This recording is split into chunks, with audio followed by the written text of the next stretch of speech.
weavers can sense the approaching menace, and tensions run high. There's nothing they can do to stop it.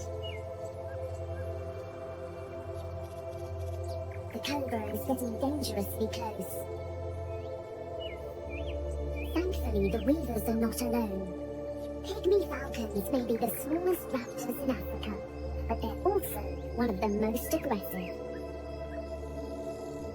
Their first offensive involves screaming to intimidate the snake. But he's not deterred. Finally, an all-out assault.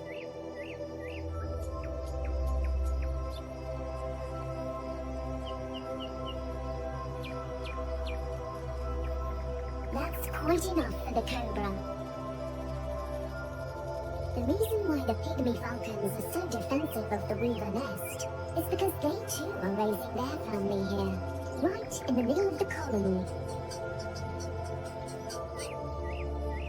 It's not easy for the sociable weavers to accept this forced cohabitation, as the falcons will occasionally eat a chick, but the benefits far outweigh the costs.